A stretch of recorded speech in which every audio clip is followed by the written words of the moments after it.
Hey, fellow patriots, I'm Bree. And I'm Blaze. Some call me Pa. It has been said that we have 4 boxes to keep ourselves free. These are the soap box, the ballot box, the jury box, and the ammo box. And we are the 4th box. We are here to arm you with enough information, resources, and skills to take back your freedom, increase your self-sufficiency, and inspire you to join in the fight against tyranny. Thomas Jefferson said, "Eternal vigilance is the price of liberty." Thank you for joining us and for joining in this fight. Welcome back to the 4th box. Okay, greetings, 4th box listeners. We are very excited to be coming to you again tonight, as always, on Thursday evening, 6 p.m. We have a great guest we're looking forward to having our discussion with. As always, we are coming to you from our virtual Buckman Tavern, that place on Lexington Green where those brave patriots gathered to discuss the troubles of the day that ended up culminating on April the 19th, 1775, with the shot heard around the world that began really the expedition toward the greatest exercise of self-governance that the world may have ever known. So we are going to move quickly through our toast tonight, since we have recently celebrated the 4th of July. I am toasting those brave men who signed that document so many years ago, 56 of them. Not all, by the way, had signed by the 4th of July. Many of them signed later, but it was deemed that it was accepted on the 4th of July. So I'm toasting those brave men. Many of them ended up losing their fortunes and oftentimes their lives in the pursuit of what we now call the grand experiment. My quote today: freedom is not something that anybody can be given. Freedom is something people take. And people are free as they want to be. And that's from James Baldwin. Thought that was a great one. I hope it ties in with our conversation tonight.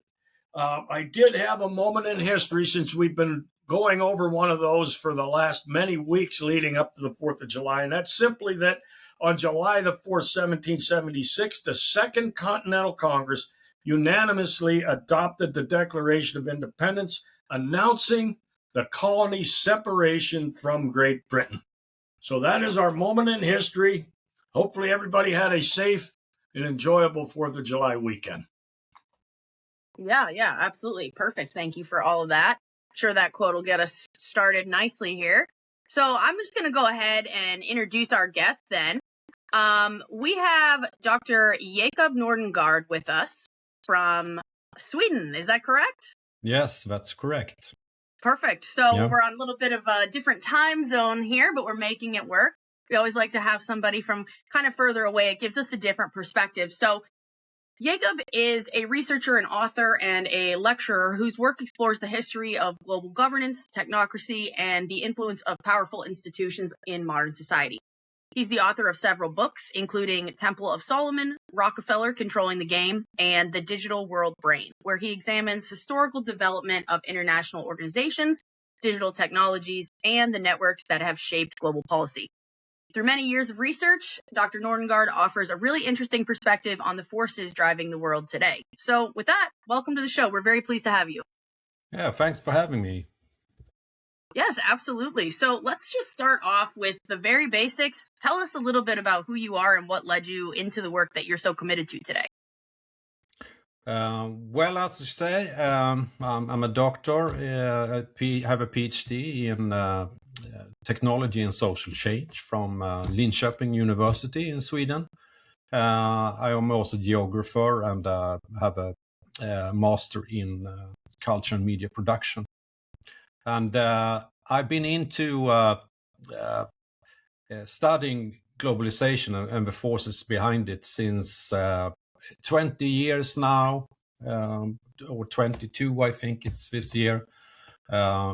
I first started with investigating the peak oil theory. That was the start of it. And I got into how the energy sector works, and the very influential oil companies that's running the show. And then I later started to investigate the climate change narrative and the history and the actors behind the climate change narrative. And that was a surprise, because the same people that were behind the oil industry were also behind the climate change ideas, which was kind of didn't make sense at first. Yeah. But later it did. So that's what I've been doing the last 22 years, investigating this and try to tie things together and understand the bigger game. Yeah. So when you first made this realization, as you're looking into these kind of two different spaces, and you start to connect the players behind the puzzle, was that shocking to you, or did you feel like you knew ultimately that was what you would find when you started looking at both of these categories? Well, not really, because at first I have a background from the green movement in Sweden. So I was kind of into environmentalism, and I was worried. I was worried first about peak oil, and then I found out a lot of things about how power works. So at first I was surprised. And this changed a lot. My whole perspective changed because of this. So I abandoned the green movement because I could see that they were influenced by these powerful forces. So it was very surprised me. At first, I didn't want to believe it. The first I read a book by William Engdahl, Century of War. I think it must be in 2006 or 7 or something like that. And in that book, he presented that he told the story about the environmental movement in a chapter, and he said that those behind this movement was the oilmen. It was just, what? Could this be for real? But then I started my own investigation in this, and it became just obvious. It's just William Engdahl was right, and my contribution to this was that I went back and checked because Engdahl hasn't looked at the climate narrative, so that was my thing. I started to go back in history because nobody had really done that at that time. This was like in 2007, 2008. And that was a very shocking thing. Also because I had been I'd applied for a PhD candidate position at the university. And those who had thought that I would be a good fit, they were themselves kind of supporters of the Green Party and all these things. So I thought Jacob could be a good guy here at our institution. And then I immediately started to question the origins of the movement, where they came from. So that put me in some kind of trouble, I can say, after a couple of years. Yeah, sure. Okay, so Dad, it looks like you're taking notes. What questions do you have so far? A couple of come to mind real quick, Jacob. The 6 books, at least, that you have authored, are they all focused on the discussion involving the globalist agenda, or the globalist group of people that both you and I and Bree, I think, surmise are making an attempt to control all of us? Are all those books based on that theme? Yes, more or less. The first one is actually my PhD thesis, and that's the book or the work where I found these networks, because what I was doing as a PhD candidate was an actor network study, and I was studying European Union, the European Union energy policies. Which also is interesting when you look on energy policies in European Union. You can also find kind of similar work being done in the United States at the same time. So very, very, very coordinated. And what I found was that the same kind of networks were involved in setting the energy policy. Networks that to some extent was located in United States. Mm-hmm. For example, we have one very interesting organization was called Global International. I don't know if you have ever heard of this organization, but Global International was founded by Al Gore and another senator from the United States. John Hines was his name. And they were very, very involved in setting policies, all in not just United States and the European Union, other areas as well, because they were international. So they could influence and direct more or less environmental policies. So that was a finding that I did. But one of the main architects of the biofuels directive in the European Union, he was a Swede, or is from Sweden, and he was a member of this Globe International and also the head of the Club of Rome.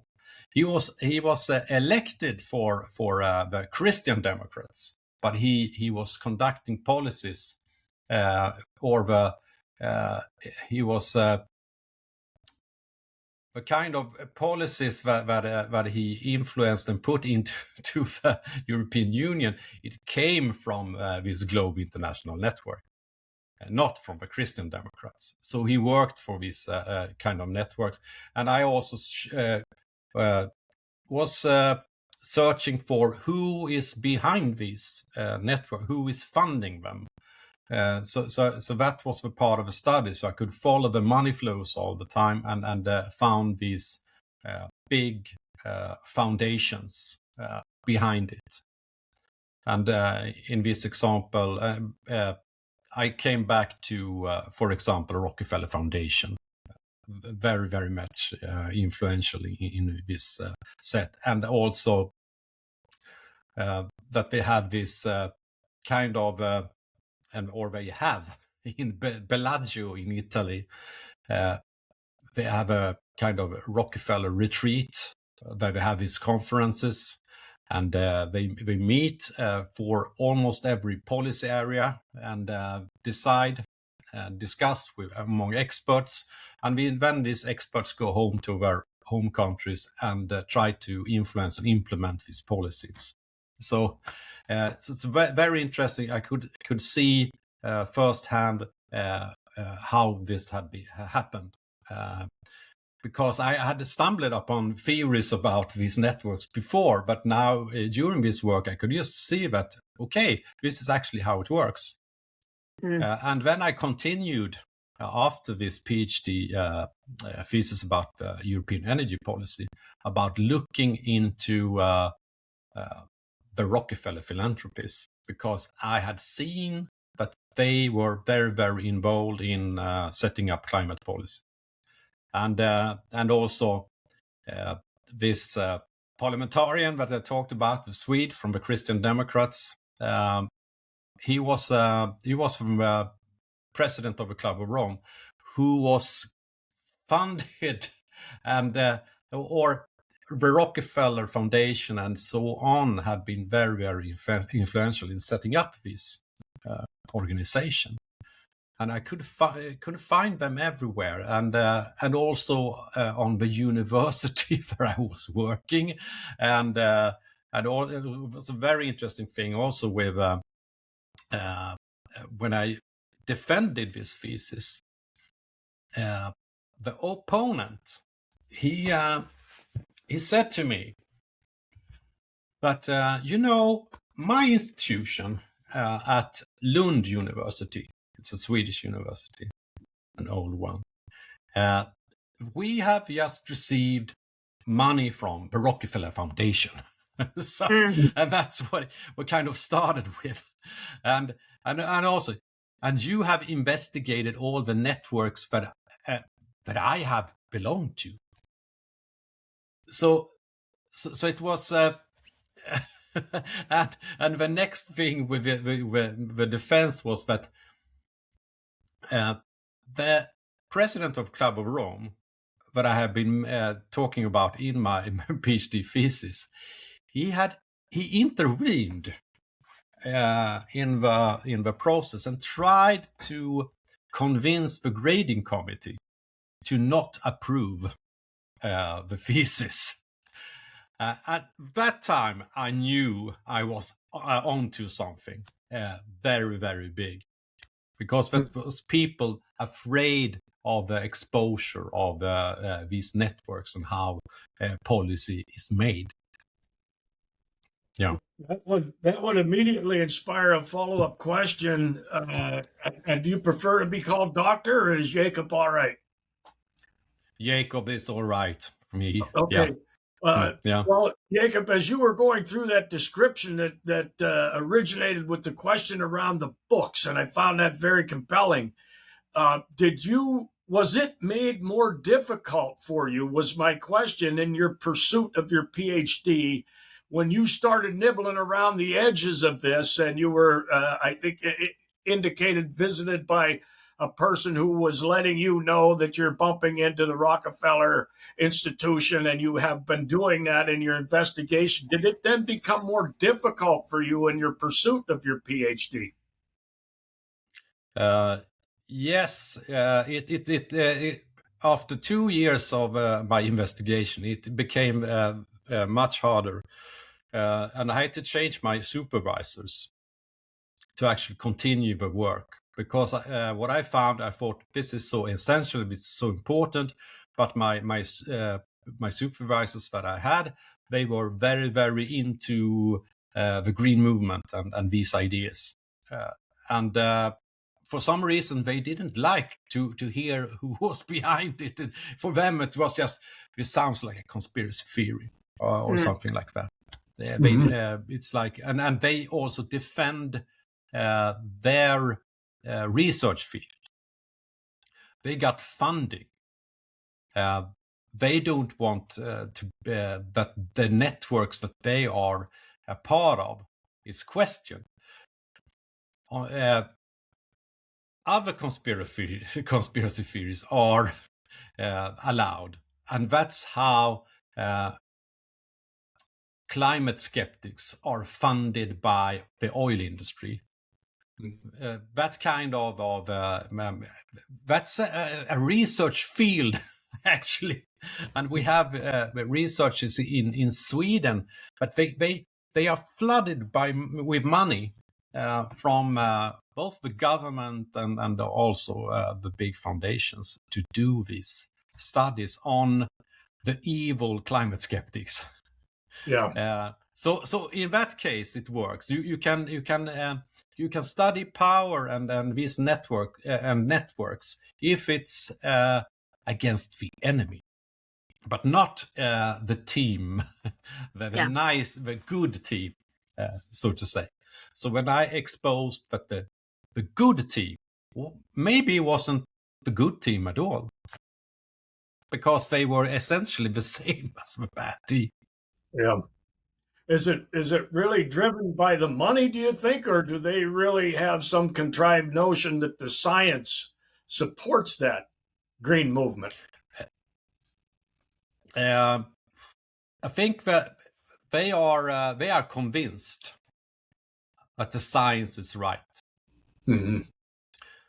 So they have just decided one day that okay, and that was because I started also.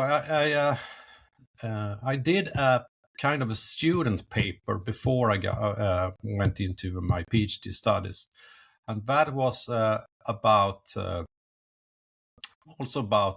European Union. They wanted to support biofuels, and one of the reasons was because of climate change. So I started to investigate the climate science because I wanted to have both sides of the story. So starting out and investigating that, it took me like one day to realize that all the science that everybody believes in, and the professors that I talk to every day, they believed it. But it was based on nothing. It was no evidence behind it. And it was all about climate models. And it was also a surprise for me that because I was at the university, I thought the university was a place for searching for truth. There you go.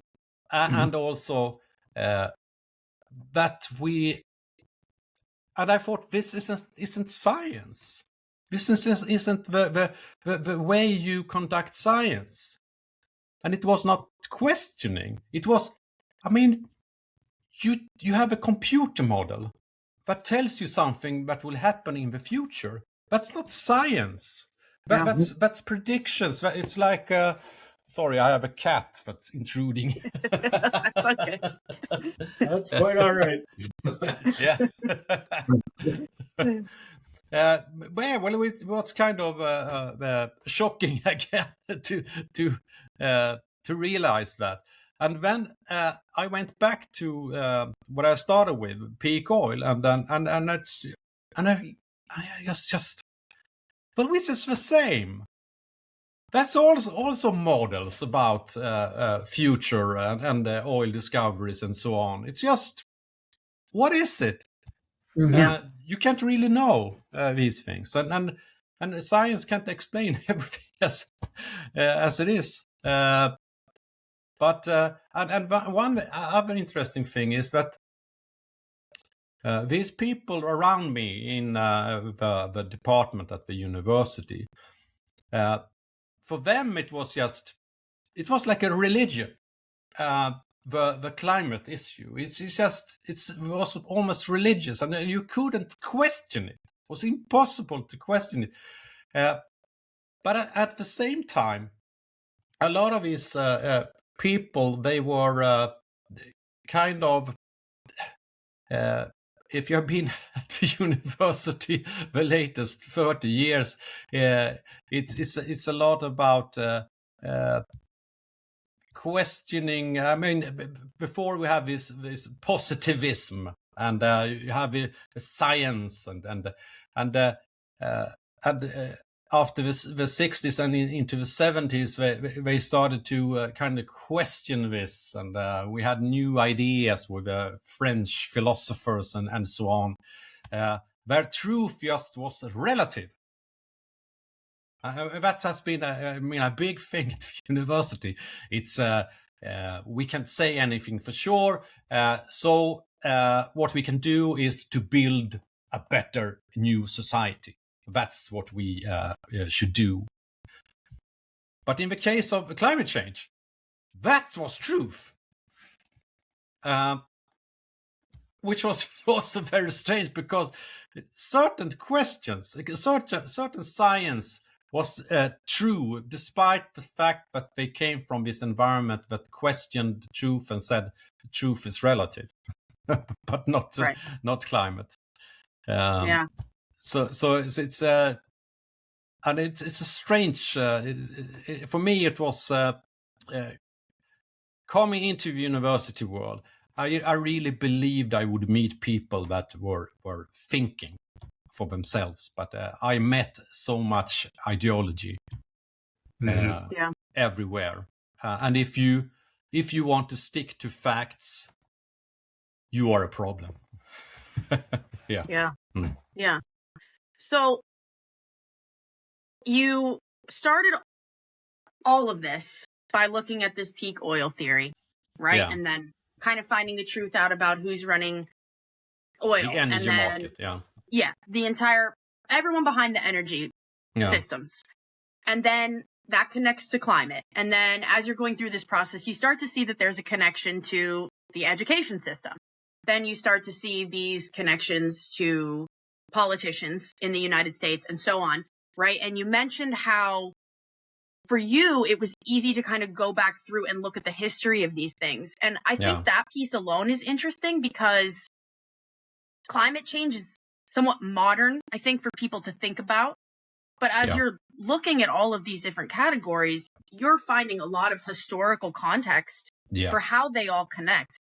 How far back in history can we go to see these connections? I mean, it's clearly not new. This is something that's been going on for a long time. How far back does that go from your estimation? Well, if we go into the climate change narrative, climate science that points that humans are responsible for climatic changes. This goes back to the late 19th century, 1896, and Svante Arrhenius, Swedish scientist. But these ideas weren't really not many took them seriously at that time. But during the 50s, that's when it really gets into the scientific community for real. So that's the start of it. And very early on, you find this money from the big foundations and the military. So climate science is very tied to military research for obvious reasons. Mm-hmm. Sure. And one of the pioneers, actually, of this anthropogenic global warming theory was a German scientist called Hermann Flohn. And he wrote a paper in 1941 when he was an officer at Luftwaffe. And Hermann Flohn was later, after war, he went to a prison camp, war prisons, but he then led a department in Bonn, at the University of Bonn in Western Germany, and were connected to a network with other climate scientists in Stockholm and in California. Scripps Institution of Oceanography. So the foundation for this, we find these ideas with Hermann Flohn and these people, what we've had in the Nazi Germany, based also on eugenics and the population control, and the idea that humans are a big problem and we have to contain that problem. And you can find it in the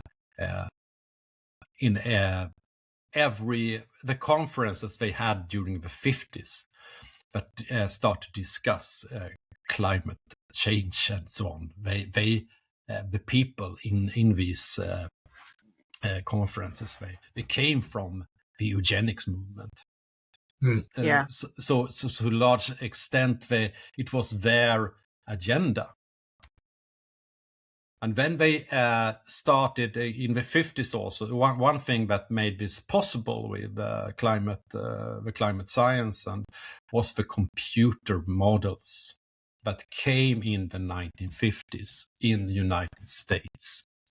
And we find scientist Jan von Neumann was very, very important in this. So that's when they start giving forecasts. And also on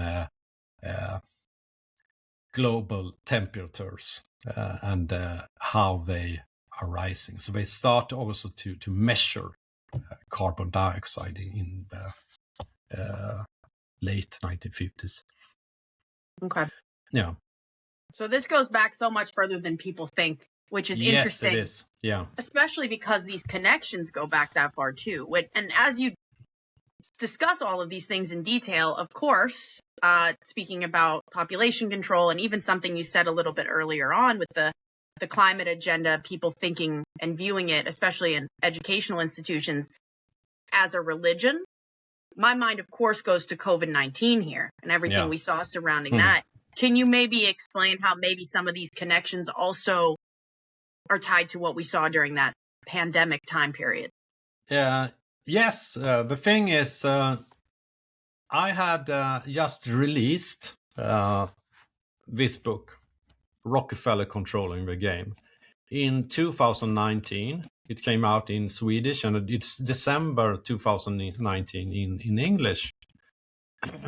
Investigating the climate change and how connected these people were to this narrative. Just a couple of months later, or half a year, COVID happened. And for me, it was like kind of obvious. I said to my wife almost directly, this is how they will do it. Because what I had explained in Rockefeller Controlling the Game was also the kind of system that they had envisioned. So I went back and investigated everything doing with pandemic preparedness and talks about new pandemics and so on. And I found the same network behind it, the same kind of people. And also you can, one interesting thing is also that you have important climate scientists. We have one in Sweden. His name is Johan Rockström, and he's one of the most important in the world right now. He is the head of the Potsdam Institute in Berlin. He and his colleagues early started to connect climate change with pandemics and said that because of the warming of the world, we will get more illnesses and diseases, and this will develop to pandemics all over the world because of climate change. And as I investigated it, it was so obvious. I found the Rockefeller Foundation very, very involved in this, and you can also, of course, Bill and Melinda Gates Foundation connected to each other. So it was just, it's very, very easy to connect this. And also, as with climate change, you find the military. So it's the same. When I wrote a working paper about climate change in 2009, I concluded that this looks like a kind of a military operation. Mm-hmm. And you found people from NATO and so on involved in it. And exactly the same with the COVID-19 operation, military operation. Yeah, I was curious, Jacob, as you were describing these things, what kind of overlap, and we've kind of brought the conversation around to it, where your investigation found you bumping into big pharma, academia, military industrial complex, all of those things that are quite well known with Rockefeller Institute and others, and how those things are morphed into controlling society, not only in individual countries, but around the world. So it was very consistent throughout. Some of these same players are being found, and that would lead us to focus on this group that ultimately has this agenda that they're not hiding from the public. It's kind of outspoken, actually. Yeah. Yes, it is. It's very, very outspoken. And that was also surprising. because I thought that okay, these networks they work in the shadows. They have secret meetings. All these things that I had heard before with how power operates. But I found everything just easy to download on the internet. And you can just when I wrote the Rockefeller book, I downloaded all their annual reviews. Rockefeller Foundation, Rockefeller Brothers Fund. And it's there, and they talk about it so openly. And the same thing with my PhD thesis. I remember the supervisor that I had after I had my break, my previous ones, and she was surprised. I mean, it's what they actually say these things. Yes, it's there. You can find it very, very easy. And it's like you hide these things when you do it in plain sight. Yeah. It's like. Oh, sorry. I was just going to say the way that you're describing this and the way that you described earlier on the Rockefeller retreats brings the World Economic Forum to my mind. Yeah. I mean, how much are we seeing what we're discussing here playing out there? And how is that being translated to what these players are then bringing back to their own countries? Yes, well, look, Economic Forum has become a major forum for these policies, and I mean, it's a meeting place for politicians. From I remember, I think it was Keir Starmer or some other British prime minister who said that it's not as interesting to be in the British Parliament as it is to be in Davos, because in Davos you meet the real people. So that's where it happens, and for me it was kind of, I think it was like 10-12 years ago that I realized how important World Economic Forum was. I wrote about them in my PhD thesis and just mentioned the organization. They have this meeting. Everybody, well-informed people know that they have a Davos meeting, of course.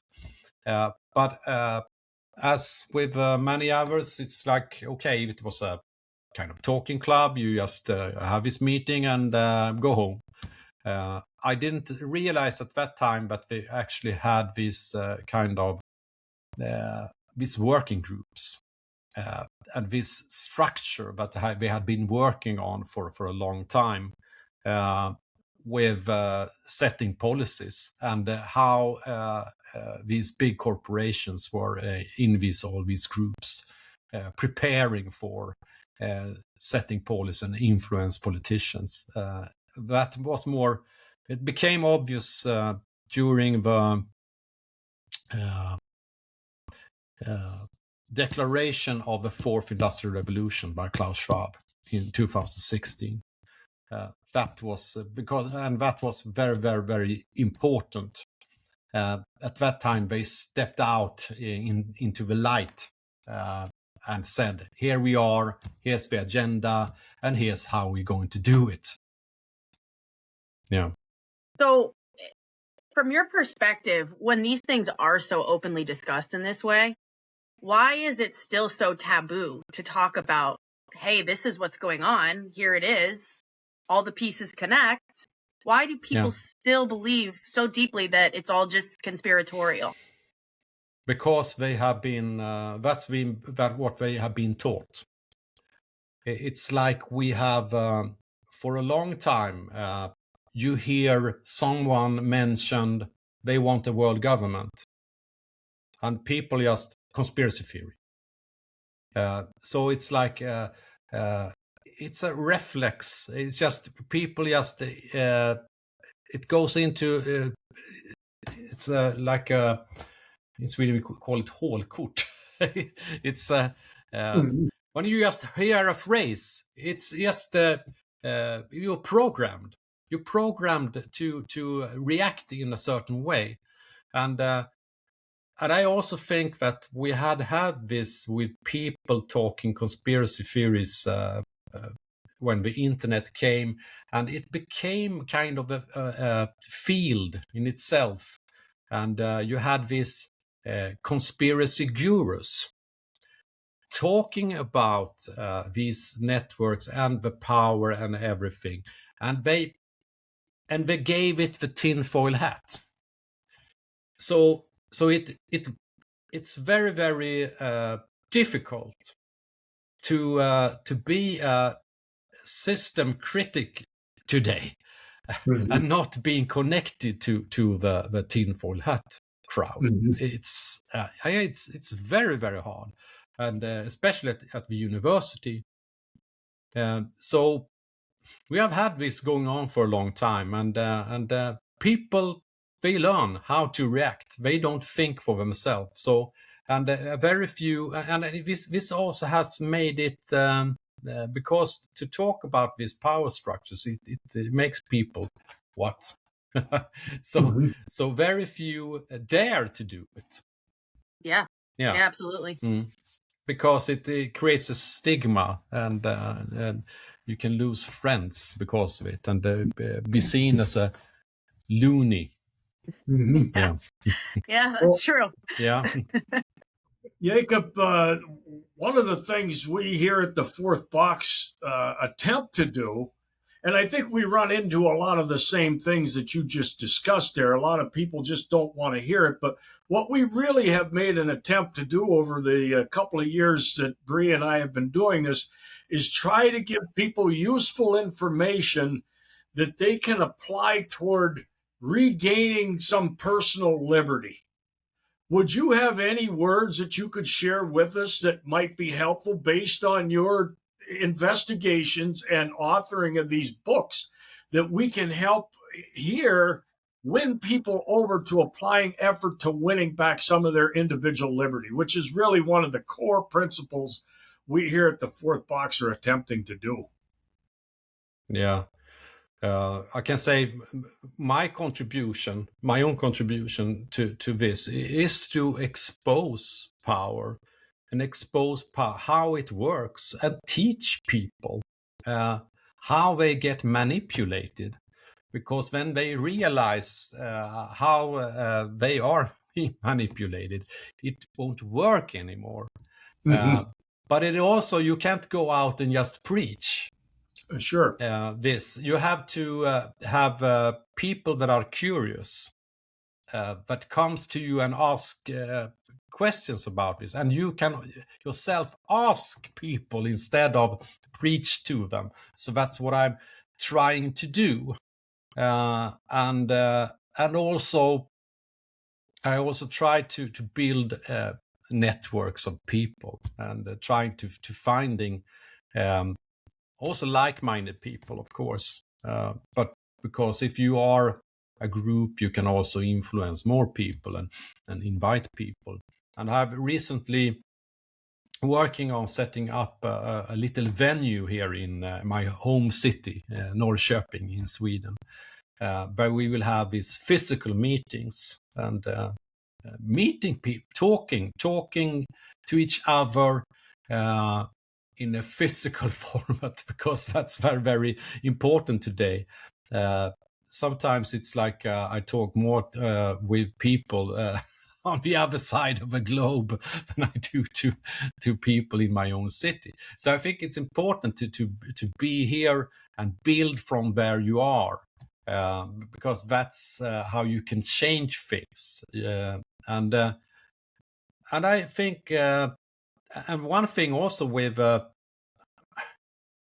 being an author, authored a couple of books, and getting a name, it has given me insights in people contacting me, and I know that I can say to my neighbor, because I have a neighbor that actually he said to when he moved here, I have been following you, and my father as well for a while, and I meet some these people in my city, But these people, they feel alone and insecure and don't dare to speak to other people because they are afraid they will say, "Oh, you are just a nutcase."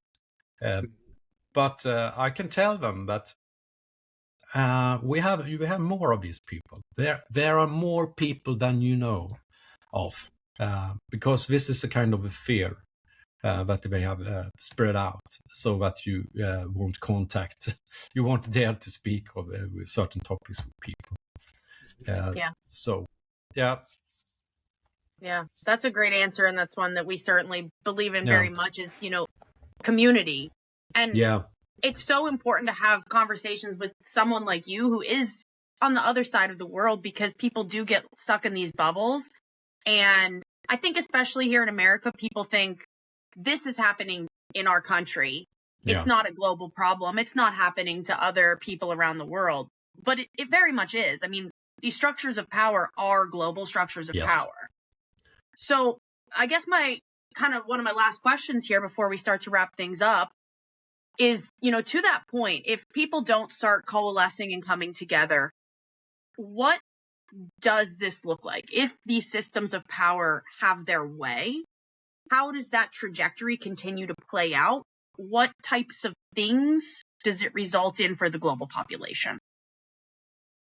Well, we can see at how it has played out the last couple of decades, since the 90s.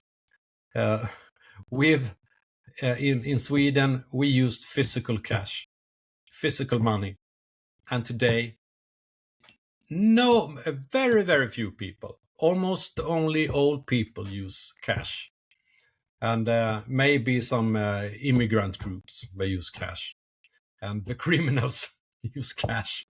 But for the rest, it's and that's how control has been. I mean, the financial control system that has been built, it wasn't here for real in the early 90s, and now we have it everywhere. And this will just continue. We have in Sweden, they came out in the news the other day and said, you're not going to be able to use your driver's license as an ID anymore. You have to have this national ID, and this will be connected to a digital. You have to have, and it's biometric data, it's fingerprints, it's everything in this card. And we have this digital ID system, bank ID in Sweden, that we have to use for almost everything now. So the digital control system, it's just continuing, and if it's not stopped, they will just continue and continue and continue until they have everyone surveilled all the time. And I mean, here in my home city, we also have surveillance cameras on my street. We had no surveillance cameras on the streets 10 years ago, and now they are bragging. We have an election in Sweden this autumn, and all the political parties, they agree. We're gonna give you more cameras everywhere. And now it's a thing, because everybody, finally the government and then the political systems are doing something about this problem, a problem that was created by the same players 10 years ago. Yeah. So, and then the people just think now, so it's a technique, and if this continue, we will have this social credit system. We will have facial recognition outside every entrance, more or less. If you go into a shop or a theater or your own home as well, it will be there because they have the technology. And we can see from their writings that they actually they want it to be implemented. And I've been following this, for example, in my book, The Digital World Brain, with United Nations and the Pact for the Future and their ideas for this global governance system built on digital control. Yeah. So that's where we're heading. Yeah. I think it will fail, but well, that's good. yeah, That's a good attitude. yeah. It's very curious and alarming that the very things that are being put in place to control us in this country, as well as yours, and I expect many others, are the things that the propaganda has been successful in getting the people to cheer for. They're cheering for the layers of control to be put on them, and how much mind control has been deployed to get people to cheer for their own digital pen that we're going to live in. It's just unimaginable. Yeah, it's just to watch the kind of entertainment that we have had for the last decades as well. Mm-hmm. I mean, I was rewatching the Terminator 2 movie yesterday.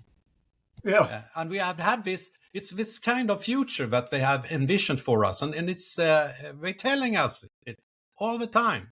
What's coming? But also we have a young generation. It's like every new generation is upgraded, and every new generation has been as my children. They have grown up with the internet. They have grown up with smartphones. For them, it's natural. And it's natural for them to have their friends on an app and follow them all the time. And it's just us oldies that remember how it was before, that can actually say and reflect and say, shit, something has happened here. Is this really good? We hadn't accepted this kind of society. But the new generations, they do. But even among those, that's why I think it will fail in the end, because every human cannot be indoctrinated.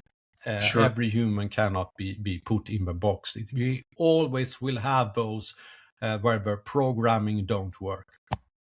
So I find young people that object this as well and understand this. Yeah. I think we could go down that rabbit hole for quite a long time. I was thinking of the Alexander Tytler, the Scottish professor that made that observation of the cycles that humans run through, and they always end up in bondage. And I would suggest that that's what they're working toward, is a digital bondage. But at some point, they gain great spiritual courage and win their way back to having that freedom. But I did have one other question I wanted to pose to you before we get toward the end of an hour already, and that was shifting gears a little bit.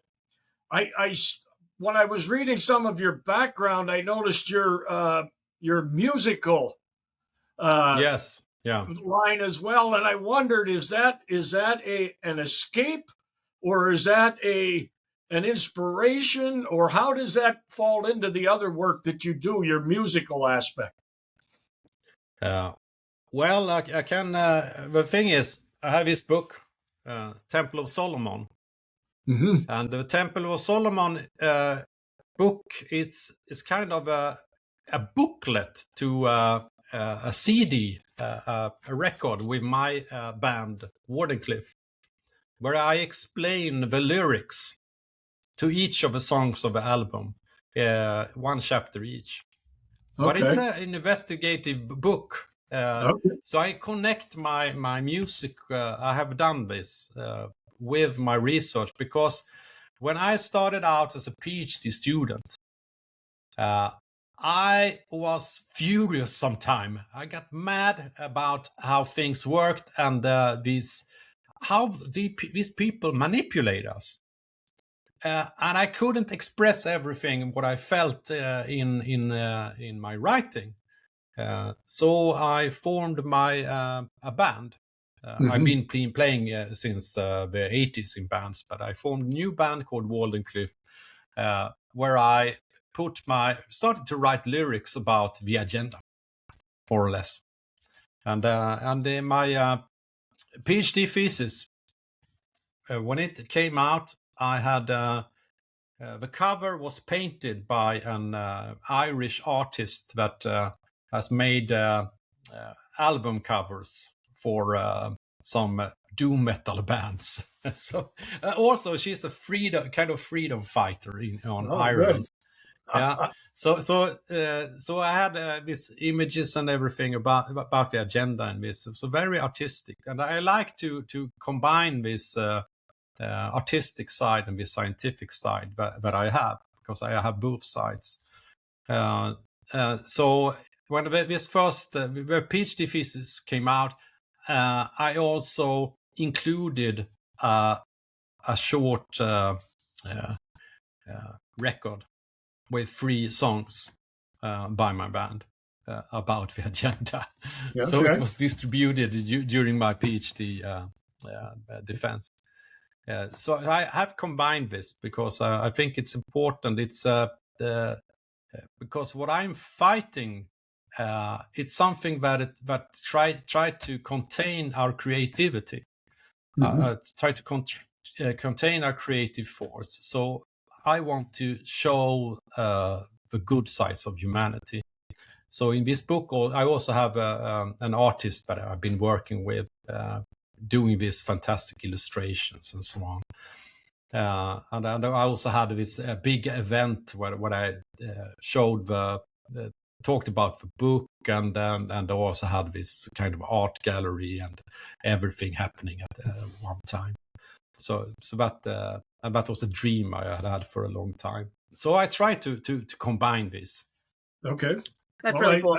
I did notice in your biography that music was certainly a big piece of your life, and I wondered how that all tied together. Now, if you could just, for a brief moment, give me and Bree, I suspect maybe she does know, what is doom metal? Where does that fit in? Well, in the background, you can see Black Sabbath. Okay, they were the founders of the doom genre, you can say. Okay, and it's very much about. I really liked Black Sabbath's lyrics when I grew up, because, for example, War Pigs, and it talked about very much critical about the system and how it works, and corrupted politicians, and the search for truth, and being a free man, and everything was in these lyrics by Geezer Butler. Some people they try to they think that Black Sabbath is kind of satanic or something. They are not. They are actually have some religious Christian lyrics on their third album, Master of Reality. But they have been a huge influence, and also doom metal with this very slow, melancholic music, which for me it has been fitting to be to write these songs because that's the future that they had envisioned for us. It's a doomsday scenario. So for me, I've used that kind of expressions and music. Maybe if things goes better, maybe I will write more positive music in the end. I don't know, but yeah. Well, we'll hang on to that. We'll hope that yeah. Okay. But I have the thing is my albums, they have this. It's always on a positive note in the end. So I describe the bad things that is happening over the world, but I believe in humanity. I believe in what we can do and achieve together, and I believe in music as a force in itself. Sure. Yeah. So it's not just doom and gloom. Glad to hear that. Yeah. Yeah. Well, I really, really enjoyed the note about a lot of what this is, these systems of control, are here to encroach on our creativity and the things that make us human, right? It's in this world of like AI, everything, AI generated art and song. Us doing that for ourselves is fighting back.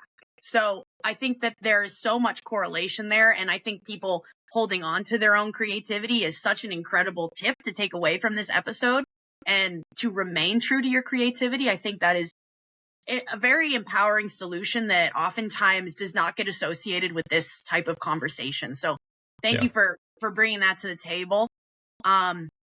Typically, I know that you have some correlation in some of your books to, the biblical prophecy behind what's going on.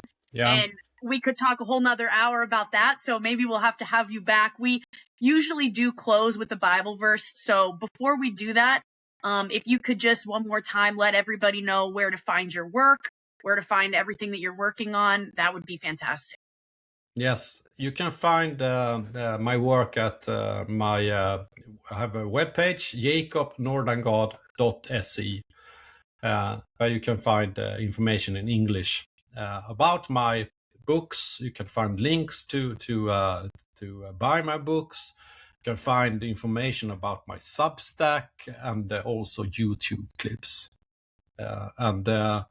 It's also a good thing to subscribe to my Substack, because there you can find my latest work and what I'm doing at the moment and thinking about. Awesome. Yeah. Awesome. Fantastic. It's been really just a really cool conversation. I know we could go on forever, so I may have to reach out again to try and do a round 2. It's been really, really enlightening. So thank you for that. Yeah, it's been a pleasure. Thank you. Yeah, absolutely. Yeah. So if you'd like to stay and join us, Pops will close us out with the Bible verse. Okay, from Galatians 5:1, it is for freedom that Christ has set us free. Stand firm, then, and do not let yourselves be burdened again by a yoke of slavery. Jacob, it was our pleasure to have you on the show today. Very nice meeting you. Look forward to maybe having you back again here in the future. Yeah, thank you. It was great. Thank you. Thank you for everything you're doing. The work is really, really important. We certainly recognize that it's not easy to stay in this fight. So thank you for that. Alrighty, everybody. So that was Dr. Jacob Nordangård. We will post all of his links in the show notes, jacobnordangård.se, along with where to find his Substack, his music, his books, all those things. Most of them can be found right on his website there. So really cool conversation. We really did not get in that deep because he goes through so many big conversations. I mean, he's connecting pieces of every puzzle, and they're all part of this idea of globalization and global digital control and, where governance is headed on a global scale. And it's a very big conversation that really just cannot even be tapped into in an hour. So even an hour chatting with him was really cool. I think some of the points that he made there at the end are really inspiring. And I hope that, as our listeners, you guys do check out some of his books and the work that he is putting into all this, because it's really, really important to know what's going on and how to fight back. Dad, anything you want to add? No, again, as you mentioned, I think there were so many connections and so much overlap with many of the conversations that we've had in the past, talking about the military-industrial complex, big pharma, big food, big media, all of these things being controlled by this small group of people who we used to call elites, but now we just call demons, that are attempting to run the whole world. And they have their hands on the levers of control that really help influence people's thinking. And there is mind control that goes into having people buy into the green agenda. And it's put on by the same, or help fund by the same people that are behind the energy industry worldwide and global oil supplies and so forth. So these things are all tools in the box that are being used by that small group. And here is a PhD from Sweden who has done decades of study collaborating what we've been saying for 2 years now or more since we started these podcasts. Mm-hmm. Yeah. People get written off when they talk about these things. He kind of only briefly touched on the fact, like so many people who are in academia, you really get pushed around and pushed to the back burner when this is your take. Like he said, the people in these educational systems were pointing out right away, hey, these are the people that fund us. Keep your mouth shut. Yeah. But like he said, he knew he was on the mark when people started coming after him about it. And I think that, you know, for those of you listening and for us, this is why it is so important to understand what's going on, to order books like this from someone like this who actually has done hard research. You know, it's not just somebody speculating online. It's not just opinion. There's hard research here. Order one of these books, read through it for yourself, so that when you have a conversation with somebody on the street about these things, you have hard facts, you have hard data. Hey, no, this is real. This is real stuff that's going on globally. It's been going on for decades. And if you know that, if you arm yourself with the knowledge, like we try to convince all of you to do every single week here, you are taking a hard stance against all of this evil that's going on. So educate yourself and educate those around you and start a community. Be part of a community, educate those in the community. And, you know, as Jacob said, hold on to your creativity and your humanity as well. I think that was a really important takeaway that we don't hear all that often. So I love that one-liner. I thought that was a great description of things. But another point he made that I thought was especially valuable to hang on to is, you know, that there's a problem when the institutes for learning are the ones that tell you to quit questioning. Everybody should be alerted to there being a problem if the places that you go to gain information are the places that tell you to stop questioning.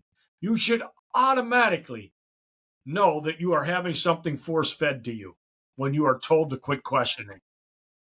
Yeah, absolutely. So with that, we'll wrap it up. Remember to like, follow, subscribe, share, all of the things. It does help us out. And we do really desperately want to get messages like this out there. We are talking to people from around the world, and they have the same message. What does that tell you? This is so important. These messages need to be heard. This impacts all of us directly. So educate yourself, educate those around you. And until next Thursday, stay vigilant. Stay vigilant.